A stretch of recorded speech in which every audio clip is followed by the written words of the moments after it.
৫৯ বিজিবির তৎপরতায় মোটরসাইকেলসহ ৫৩ বোতল নেশাজাতীয় সিরাপ জব্দ। বিস্তারিত থাকছে শিমুল পারভেজের প্রতিবেদনে।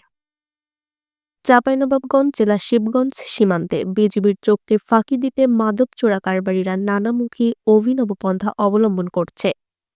আর এ সকল অতৎপরতায় বেশ ভালোভাবেই প্রতিহত করছে মহানন্দা ব্যাটালিয়ন ৫৯ বিজিবি সদস্যরা। আজ ২ জানুয়ারি ২০২৬ তারিখ বিকেল ৪টা ৩০ ঘটিকায় মোটরসাইকেলযোগে মাদক পাচারের অপচেষ্টা ভেস্তে দিয়েছে এই ব্যাটালিয়নের একটি চৌকস টহল দল। গোপন সংবাদের ভিত্তিতে সোনাম মসজিদ বিওপির একটি টহল দল সীমান্ত পিলার ১৮৪/৪ হতে মাত্র ৭০ গজ বাংলাদেশের অভ্যন্তরে উপজেলার শাহবাজপুর ইউনিয়নের বাটুলপাড়া গ্রামস্থ পাকা রাস্তার পাশে অবস্থান নেয়।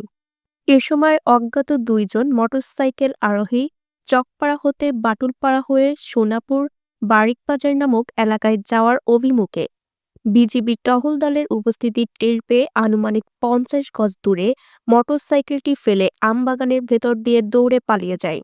পরবর্তীতে বিজিবি টহল দল মোটরসাইকেলটি তল্লাশি করে সিটের নিচে অভিনব কায়দায় থাকা ৩০ বোতল ভারতীয় নেশাজাতীয় ইস্কাফ ডিএক্স সিরাপ এবং ২৩ বোতল ফেনসিডিল এর বিকল্প সিরাপ জব্দ করে। জব্দকৃত নেশাজাতীয় সিরাপ এবং মোটরসাইকেল এর ব্যাপারে আইনি প্রক্রিয়ার কার্যক্রম চলমান। এ ব্যাপারে মহানন্দা ব্যাটালিয়ন ৫৯ বিজিবি এর অধিনায়ক লেফটেন্যান্ট কর্নেল গোলাম কিবরিয়া বিজিওএম বিষয়টির সত্যতা নিশ্চিত করেছেন। আরও বিস্তারিত জানতে চোখ রাখুন জাতীয় দৈনিক অভয়নগর পত্রিকায়।